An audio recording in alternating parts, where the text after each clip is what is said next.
Okay, so I guess we're ready to start. I'll just take a minute to thank everyone who was able to join us this morning as we aim to discuss a very critical topic today. We considered it quite important to tackle the subject as we seek to raise awareness about its nature and to some extent its involuntary nature and the need to consider seeking professional help for the sake of the well-being of the individual and or their family. So to give a quick introduction, my name is Sandy. I am a speech and language therapist working at Hope Habilitation Medical Center here in Dubai. I've been working as an SLP for over 7 years now, and my experience mainly includes working in pediatrics, but I've also had the privilege to work with young adults and adolescents who are mainly presenting with fluency disorders and particularly stuttering. And this is why this topic is, if I may say, very important to me, as in the course of working with individuals who are struggling to speak smoothly, I was growing my knowledge on the depth of the struggles that could arise because of stuttering. Joining me today is Ms. Farah, who is the founder of Stutter UAE. Ms. Farah, it was a real pleasure talking to you and preparing for this webinar with you. It's quite encouraging actually to hear you speak about your strive to rise above stuttering. And I think we'll get to hear more about that later on. Thank you for having me. Yeah. Thank you. So we'll just take the first few minutes of our webinar to talk a little more about fluency disorders and particularly stuttering. And then after that, we'll be with you, Ms. Farah. So fluency refers to the continuity, the smoothness, the rate, and the effort that goes into speech production. All speakers are disfluent at times. We all can be disfluent, so we may all hesitate when speaking. We may all use fillers, such as the word like or repeat a word or a phrase when talking. These are called typical disfluencies, and they're absolutely normal. But when you're talking about a disfluency disorder, the word gives it away. It's an impairment. It's impairing something. Something is obstructing the daily life functioning of that person. And with a fluency disorder, it's particularly going to firstly disrupt their interaction with others, the conversation opportunities that happen on a regular, everyday basis. So I want to highlight that because it's an impairment, because of this nature of it, I want to call on the audience to keep in mind that individuals who stutter don't do it on purpose. It's not voluntary, it's involuntary. And that's why it's super crucial to remind parents who have children who stutter that when they're approaching their child or when they're responding to them, certain comments or behaviors should be avoided. Or even any friends of people with stuttering. So a fluency disorder is an interruption in this flow of speaking. So it's characterized by atypical rhythm and disfluencies. And when we say atypical, you really want to be looking at the frequency of these interruptions and their onset, so how they're appearing. And we'll be talking about that shortly. And you're also going to be observing an excessive tension. Sometimes you'll observe speaking avoidance or struggle behaviors and secondary movements. We'll also be talking about that shortly. Our topic of interest today is stuttering. This is a type of fluency disorder. There's a lot to be said about stuttering, and I'm sure that many questions and concerns can arise about this disorder. And because of our time limit, this webinar might not be able to cover them all. And for the purpose of it, we considered worthy to discuss today, in a brief and concise manner, the definition of stuttering, along with its signs, so that individuals, notably the parents who are suspecting that their children have stuttering, or even adults struggling with their fluency, should be on the lookout for. So having said that, we'll then move on to talk about the importance of detection. So add the word early detection. And that's why it's always the better option to consult with a speech and language therapist. Like I said, I'm certain that other aspects are also crucial to be discussed for parents, which is why we'll leave time for the audience to ask questions near the end of our webinar. But before we get to these questions, we'll be with Ms. Farah, who will be telling us more about the depth of the challenges that she has experienced and probably could still be experiencing from having stuttering. So starting with the definition and signs and symptoms of stuttering.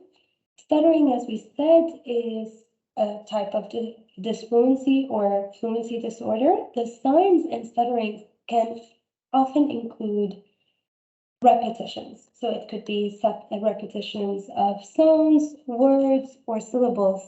To give example, you could hear a person say, why did they go there? Or a repetition of sound or syllable can sound like, look at the boy. You could also hear or observe prolongations of consonants when it isn't for emphasis. An example of that could be, sometimes we stay home. You could also observe blocking. It could be inaudible or silent fixations or the inability to initiate a sound. It will sound more like apple. And production of words with an excess of physical tension or struggle. It's also very important to keep in mind that stuttering disfluencies or these speaking behaviors can be accompanied by avoidance or escape behaviors. And this will be more thoroughly observed the more the child is growing older and becoming more and more aware of these atypical disfluencies or interruptions. So what you can also be observing is avoidance behavior, such as using fillers, as we already mentioned, like the word like, or avoiding sounds or certain words. This is even harder to detect because some individuals can replace the words in their minds before saying the word that they felt they were going to stutter on. Or sometimes inserting unnecessary words where you can feel like these words are disrupting the idea or the flow of the verbal message. Or even altering rate of speech. And as we said before, other behaviors can include this physical tension that is felt inside, or any body movements or eye blinking when speaking. There's an excessive tension that you can observe. Now, because symptoms usually appear at a childhood age, it's very important to keep in mind to always observe these signs and to look out for these signs and symptoms, because we want to advocate for early detection. We want to encourage parents that when suspecting these signs and symptoms, don't just wait and see, even though it's worthy to mention that at certain stages or phases of development, children can go through what we call transitory stuttering or transient stuttering, where signs and symptoms similar to the ones we just mentioned can appear and can just go away. But even when you've detected that, we would always encourage to avoid the wait and see approach. Okay, wait, it might just go away on its own. Because early detection can lead to early prevention.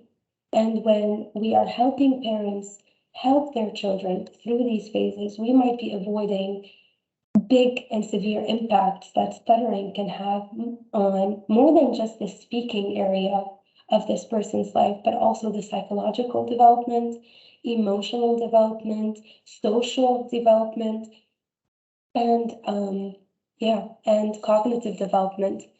Stuttering will not only impact daily conversation, it's going to obstruct different situations of communication, such as those seen at school when giving school presentations or when answering questions out loud or when talking to friends or talking to the teacher, or even doing phone calls or having phone calls or just the basic ordering a delivery over the phone.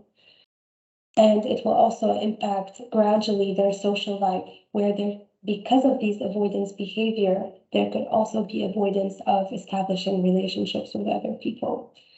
And maybe Ms. Farah will get to comment more on that as she shares about her experience. So our goal today is to just call on the parents to always keep in mind that if an individual is struggling involuntarily from speaking interruptions, always consider consulting with a speech and language therapist, because a speech and language therapist will help with the screening process at any phase of the onset of stuttering, whether it was at a preschool age, school age children, adolescents, and even adults. It will also help with a proper comprehensive. Our role is to conduct a comprehensive, exhaustive assessment of this child's fluency in different communication settings and its impact on his emotional development. And we will also assist with advocating for this child's rights, and we will help with intervening in different aspects of this person's life, whether it was in the school setting or in the family setting. We seek to help this child become more at ease when communicating with others and when expressing themselves, so that they may also feel their value in society as well and in their community. I will move on now after giving this brief definition to talk about, before talking to Ms. Farah, to answer very quickly about the causes of stuttering. Because in our experience, clinical experience, this is a very common question. So what causes stuttering? And it's important for me, for us as therapists, to reassure the parents that the environment does not cause stuttering, but it can influence its onset. It can influence its severity. So to talk very briefly about these causes, there has been different factors that contribute the triggering of stuttering itself. These factors may be genetic, may be neurophysiological, but they also can be environmental. And the reason why I want to say this is because, as we mentioned before, stuttering will not only alter the speaking behavior, but it can also impact, to many extent, the emotional and the psychological development of the individual. And so this person present or existing in community will always be interacting with other people.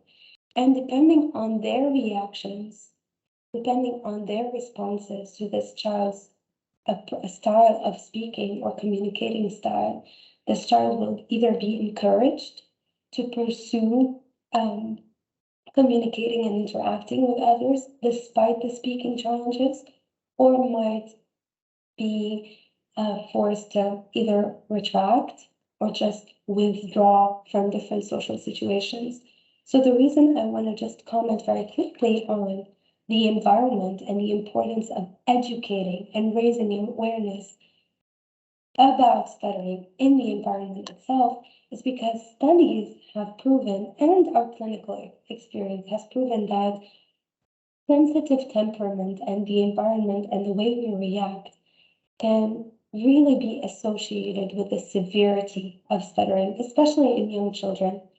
So these emotional reactivities or regulations that we can have as parents or as friends or as just social individuals, and these behavioral disinhibitions or inability to inhibit certain responses may affect the child's ability to cope with the disfluencies.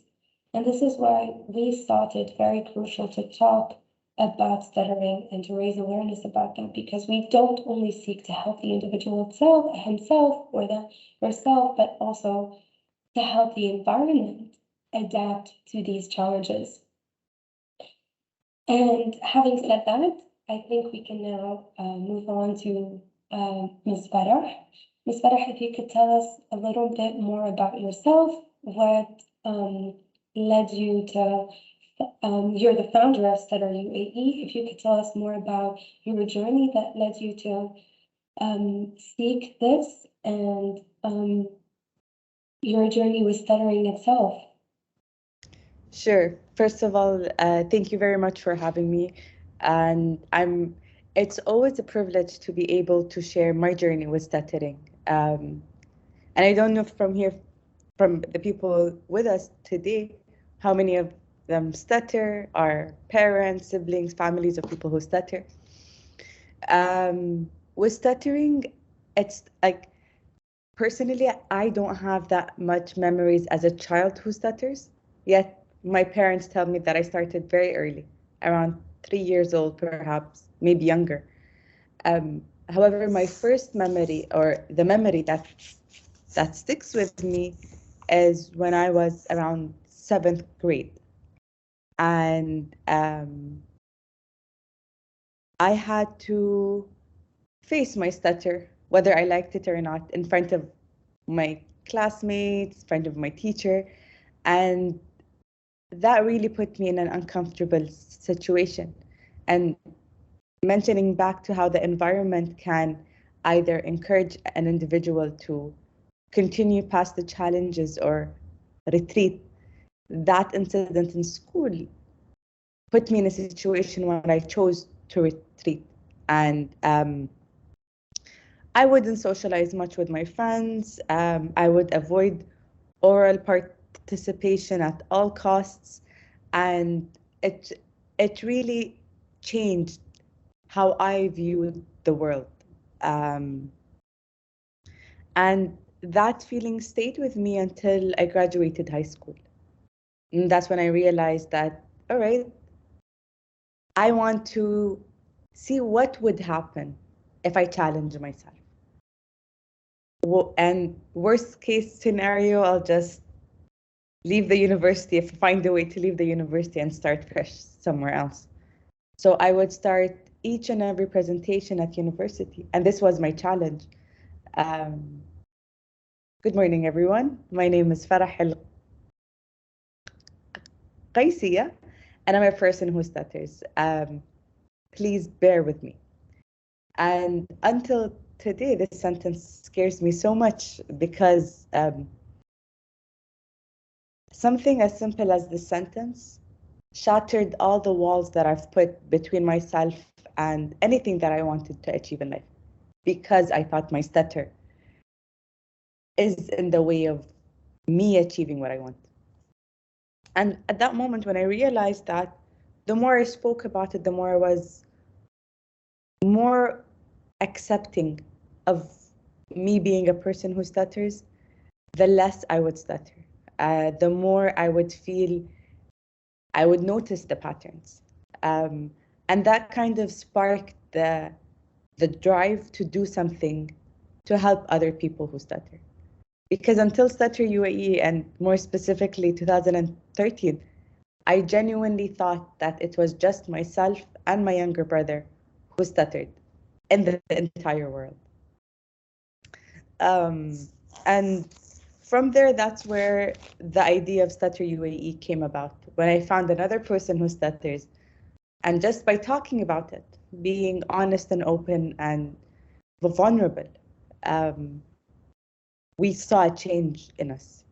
And that's the foundation of what Stutter UAE is shaped around. It's a safe space, it's a place for people who stutter, their families, their friends, as well, of course, because we're a community, to come together and simply talk, share and open up about the challenges in a safe environment. So I hope that kind of answers your question about the journey and Stutter UAE. It's exactly that. It's very important to just remind people that this is more than just a speaking challenge. it has an impact on the many phases of a person's life. And this is why you want to be a support for that person and not whether in a direct or indirect way, pull them down because you're going to help them go up. And thank you for mentioning it, Farah, because it's important to note that stuttering can appear, and 90%, 95% of children who stutter start to do so before the age of 4 years. And you mentioned that your parents have observed that when you were very young. And so it's important to keep in mind that early detection can always lead to better outcomes. And so it's good to keep that in mind. I want to ask you about the challenges that you could still be facing as a young adult with stuttering, and what are some ways that you've implemented to rise above these challenges and to continue on with your goals and life purposes? That's a very good question, because so many times I often receive questions or feedback saying that, oh, Farah, you seem very comfortable talking, or you don't stutter as much. And the funny thing is, because I've understood my patterns, because I know how or what my speech pattern is, I can tell you right now how many times I noticed my stutter since it started, even though it might not be as apparent to others. And because the fear of speaking with a stutter is so in me that until today, I question whether in the next talk that I make, in the next conversation I have, in the next dialogue I share, how severe will it be? And do I really want to put myself in that situation? So those fears, those uncertainties that are deep within us because of the accumulated experiences are still with me. So I would say that is definitely one of the challenges that I'm facing. And even though I've learned to manage and accept and embrace those feelings, they still surface sometimes. There are still times where if for whatever reason my stuttering is more severe that day and I know I have a presentation to give, I still go through this battle, this internal battle of, is there a way out of it?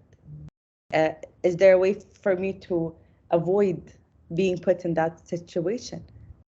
And then again, it goes back to that incident in university where I faced it rather than feared it. And I just want to touch on something that you've mentioned earlier about how stuttering goes beyond the disfluencies in the speech.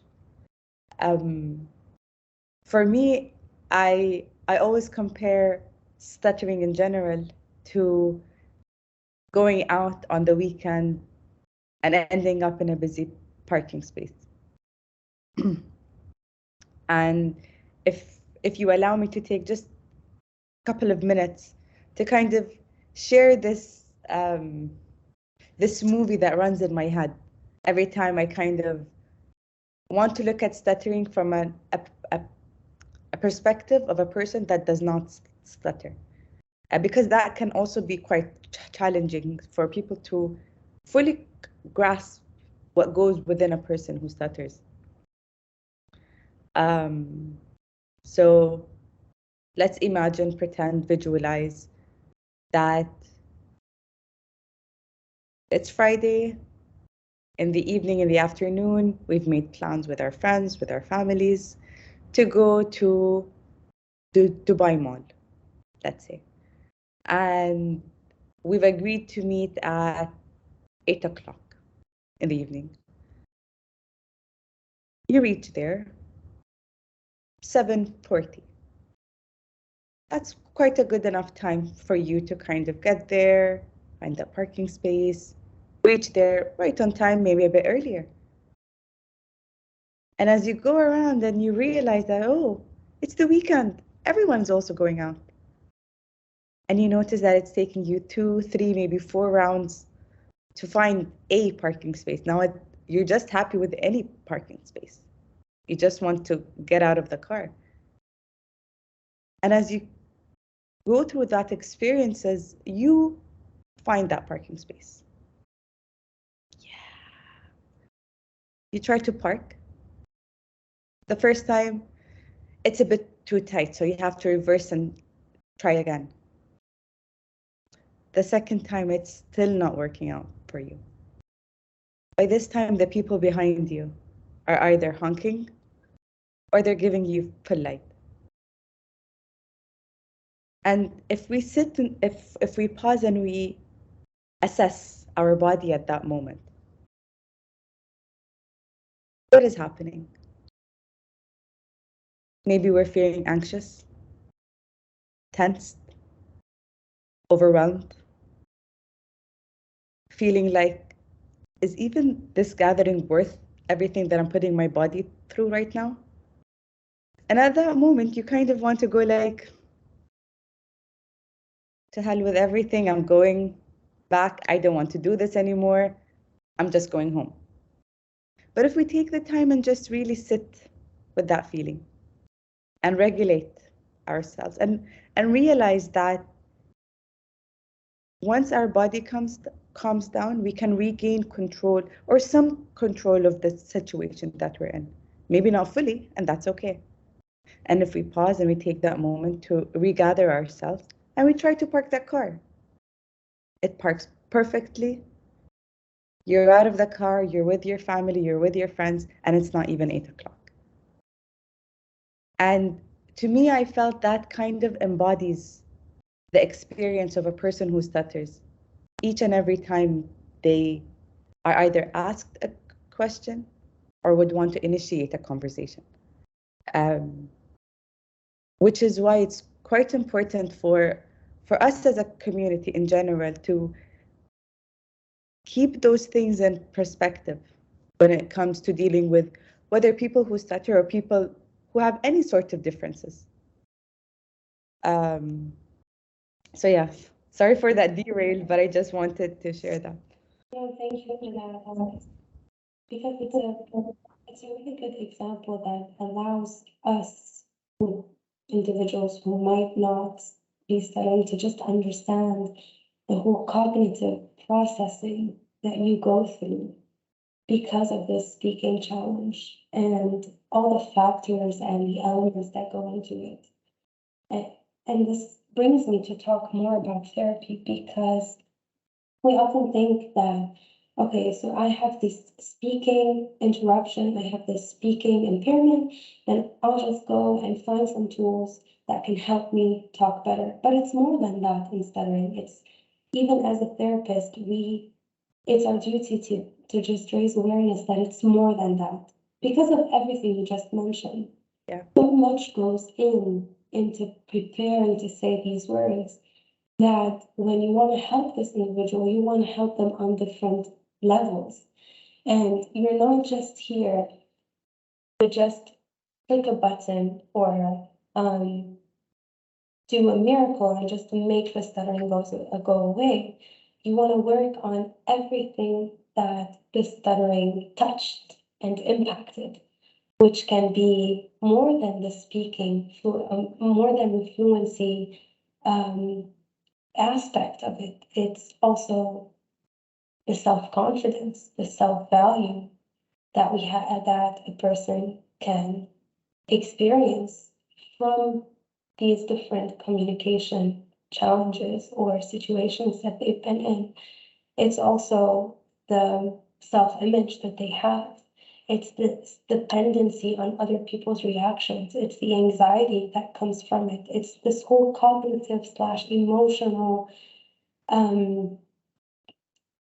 aspect that goes in when the person is preparing themselves to speak.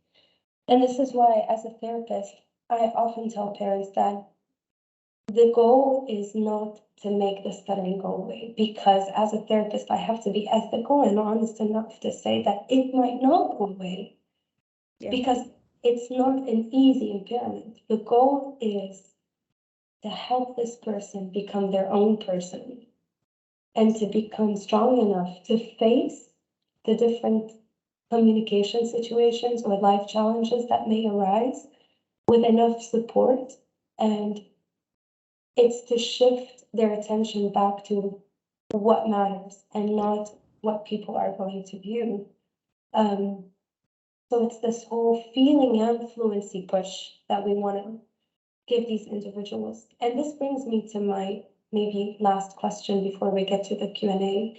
So as a speech therapist, I have to admit that it hasn't always been easy informing and convincing parents about the importance of speech therapy because of what we just said, because stuttering is not, there isn't always a cure for stuttering, depending on the age, depending on many, many factors that could be discussed.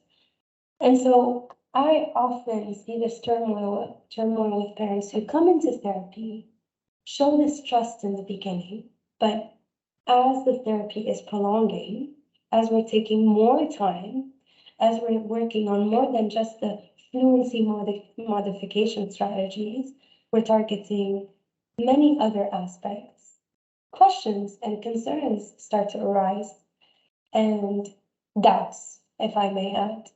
And so I've seen in my clinical experience, I've often seen how parents tend to just, okay, re-question everything about this therapy because they're not getting what they think they should be getting from this therapy. Can you share a little bit more about your experience with therapy? Because when I was talking to you, you shared with me that it wasn't always a positive look or a positive view on therapy. Yeah. And I would have to agree to that because of the outcomes that might not be exactly what we want. So could you please tell us more about that?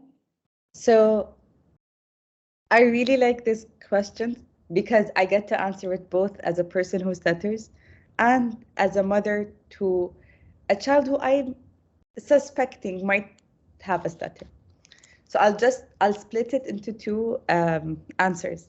The first is my parents really did want to take me to therapy from a young age, and we're talking like 25 years ago or so. And back then, there wasn't this understanding of the importance of therapy, or that it's okay to go and see an expert, a specialist, to help you through stuff. So I had some sort of resistance because of the point that you've mentioned exactly. Still, I would find ways to kind of, okay, I'm a very impatient person. So if things are going to take long, I would find a quick workaround. And now, even though it helped me at an individual level, being a parent who stutters, raising boys, and knowing that there possibly is either a hereditary or genetic influence to stuttering. In retrospect, I do wish that I've went to therapy, because even though I was able to handle my own emotions, I figured the way out. It wasn't simple. It wasn't easy. It was a roller coaster. And now when I want to explore therapy options for my child, I noticed all the gaps in myself that's limiting me from taking that step with my child. And it's very important for us to realize that A speech therapist is not someone who will wave a magic wand and make the stuttering go away. Um, like any other relationship, any other kind of partnership and collaboration, it's two-way.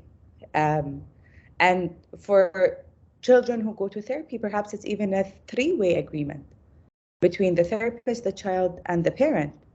And as much as we would like to kind of put that uh, responsibility on the therapist, it is still the parent's responsibility to provide that safe environment, to provide that um, space for the child, the young adult, the adolescents, to practice the techniques that they've learned. Um, and one thing that I've noticed um, for us, and I'm going to talk about it from a personal perspective, I've I've got so used to identifying myself as a person who stutters that the idea of removing that association is quite scary. And even though I want to kind of not stutter, it's still a scary thought. So there is that internal resistance until I realize that, okay, how can I want change, want improvement in my life if I'm not willing to explore, challenge, and grow and change by learning new techniques, utilizing the tools, and so on. So to kind of answer your question, we need to look at it as a partnership versus here's my problem, what's your solution? And to be more comfortable with trying the uncomfortable tools. Thank you for commenting on the tools and strategies. Before we get to the questions that I've already read, and I think we'll both get to answer, I just have one more comment that we already discussed when preparing for this webinar. It's the tools. And as a person who presents these tools or who offers these tools, which might be the most effective tools known internationally or the most successful tools that will help you speak more fluently. As an outsider, I have to be honest and admit it's not always easy uh, to encourage the person to use these tools, because these tools are not going to just recuperate normal, typical fluency. Their main goal is to replace that stutter with a non-stuttering way of speaking. But when you're when you're implementing these strategies and tools, the first thing you notice right away is how different they might sound. Because it's not about just, oh, breathe slowly, relax, and it will come out fluently. That's not how it works. It's actually changing that rate of speech, changing that flow of speech. And sometimes this will seem slower than typical speech itself. But the good side of it is that it's replacing all these stutters.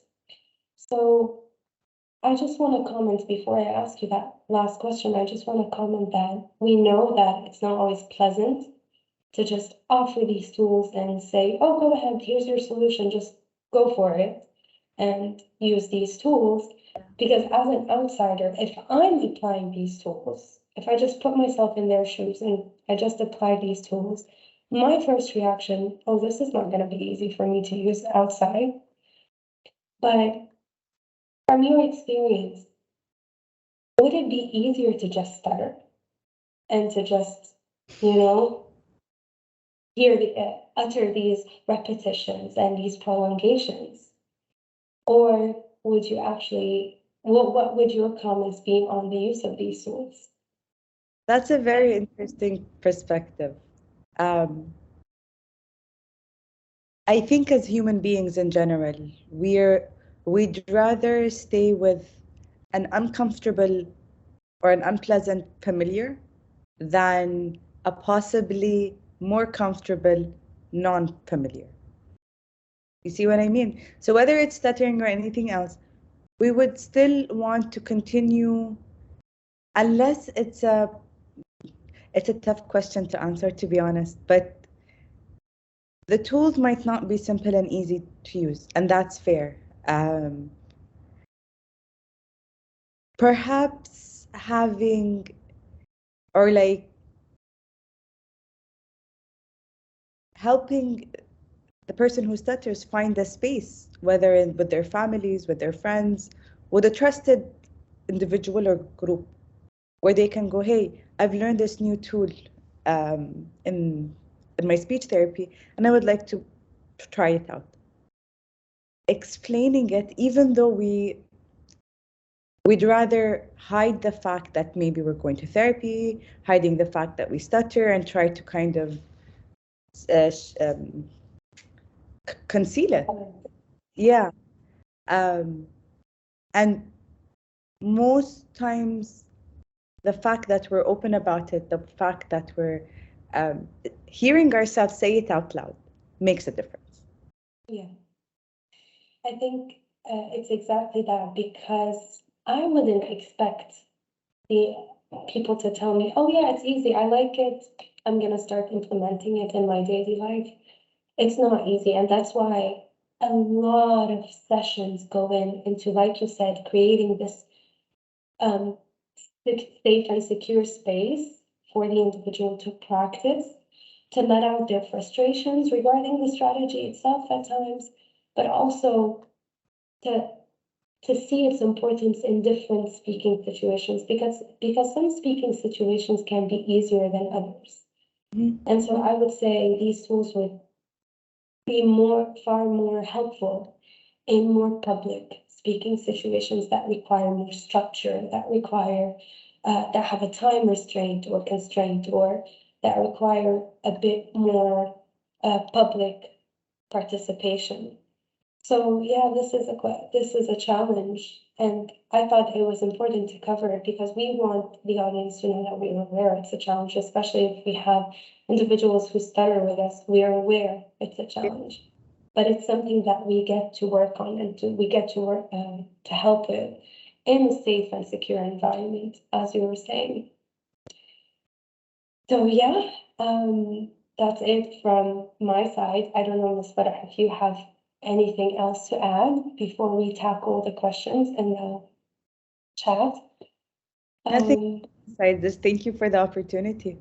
and thank you for being with us. I've personally benefited a lot from your perspective and your view. Um, I think I'll read the questions out loud Sure. and we'll both get to share.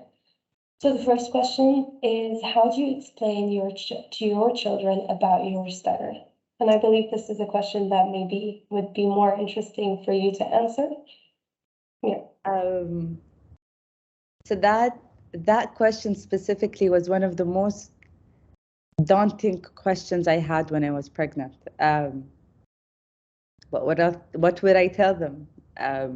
Would I be able to kind of control a situation because of my stutter, or will I get stuck in a block and kind of have that moment pass? I've learned through, again, a lot of trial and error, to just be open about it. And I would tell my kids, uh, did you notice that today, for example, have you noticed today my words are having a more hard time coming out than usual? Yeah, I have a stutter. It means this. So I try my best to kind of explain it while being very, very, very conscious that I don't position myself as a victim of my stutter. It's a part of my build, the same way I've got brown eyes, I've got brown hair. It's just part of that. And there are ways to modify it and improve it. It's just not all of me. So I hope that answers the question. Thank you for that. And I want to, if I may add something that I could have your feedback on. We notice that often with studying or with any other similar challenges, there's this inner thought of guilt or anxiety or shame that accompanies us having these challenges. And I would esteem that this is one main reason that would lead us to hesitate to open up about it. Yeah. You know, because we often compare ourselves to those who don't have these challenges. And we often account them as the norm. And we account what we have as the obstacle, as the odd factor. And so I think it's very important to just have a more corrected view of what stuttering is. It's nothing to be ashamed of. It's nothing to actually look down upon. It's a challenge, but it's not an obstacle, even though it might feel so often that it is. It's, like you said, something that I have to always rise above and challenge myself against. But I think the values that come from having this challenge are also worth setting an example in, because you're setting an example in patience, in strength, in courage, in being brave. And I think these values you get to build up when you have a struggle. And sometimes it takes a struggle and a challenge, even though it's not easy at all, to reflect or radiate these values and principles. So I think that's also worth mentioning to the children. Thank you for that. You're welcome. The next question is, do you think that it's harder for women who stutter than men in our society? I will just have something really quick to say about that, and then Farah, if you want to add something. According to research, the irony of this answer is that according to research, stuttering is more frequent and is more common in men than it is in women. But I think this is a very vast question that depends on, again, multiple factors. Because stuttering can vary in severity, it can vary in onset, in degrees, and it can usually be associated to other challenges or to other factors, other disorders. So depending on that, you can have a clearer answer. So it can depend on psychological traits or personality traits. It can depend on environmental factors. There's no yes or no answer to that. It really differentiates from one individual to another. Do you want to add something, Farah, before we move on to the last question? Could not agree more. Absolutely. Okay, so the last question, I think we can both answer, especially that you're a founder of an organization that cares about stuttering, is do schools have the right awareness and infrastructure to support stuttering kids? I'll let you go first, and then I can add my feedback on it. Again, I think the right awareness and infrastructure might feel a bit too broad. And perhaps someone from the Ministry of Education or KHDA or EDIC would be able to kind of better answer that in terms of the right infrastructure. But I do know that there's a lot of support and awareness in terms of bullying in general. And in the past 3 or 4 years, the Ministry of Education has been recognizing the International Stuttering Awareness Day and have been hosting events. Similarly, here in Abu Dhabi, through the Education and Knowledge Authority. So there are efforts that are being put to kind of raise awareness, have the right support. Again, I said it before and I will say it again. it's not only the school's responsibility, the same way it's not only the therapist's responsibility. As parents, as caregivers, as guardians, it's important that we also share our concerns with the school, just for everyone who is within the child's environment to be aware of this situation. I'll just add a quick note to that, and I think you've already mentioned all the important elements. It's also hard for me to give a solid answer because it does really fluctuate from one school to another. It's very important, as Farah said, that we have organizations whose mission is to spread this awareness and to work on that. It's important for outside teams to target these many schools because sometimes within the school you don't have the right team or you don't have the sufficient personnel to just work on this aspect in particular. So it's good that organizations get to work on that, but it can vary from one school to another. And this is why it's important to always work on that, because the school is a representation of a community. This community is the assembly of people coming from different backgrounds, different cultures, different family representations, different levels of knowledge. So we wouldn't expect that everyone has the same level of knowledge. So that's why it's important for school to even set within their mission to spread awareness about diversity and the importance of inclusion, because diversity doesn't always only exist in diversity of cultures. There's this diversity that comes from the different challenges that we as individuals can have. And so it's always important to just be aware of that. So yeah, our mission is to make sure we are helping and we're reaching out to the different schools and out there to make this infrastructure viable. So yeah, I think that's it for this question. Yeah. Thank you, Ms. Farah, for joining us today. It was a real privilege being able to talk to you and just hear about your struggles and your strength. I was truly encouraged by what you had to say. It's also a boost for therapists to continue doing what they're doing and to do it in the best ethical/professional way possible. And thank you for all who joined us and participated in our webinar. I don't know if there are other questions, but yeah. Thank you so much for having me. And it truly, truly is refreshing to see that shift of having the therapies in general in a black box where no one knows about, to having therapists like yourself who are reaching out to the community, who want to kind of raise awareness and help with this drive. And it's so wonderful to see. Thank you. Thank you for having me. Thank you.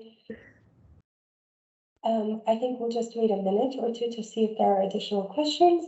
If not, we'll wish you a good day and thank you again for joining us.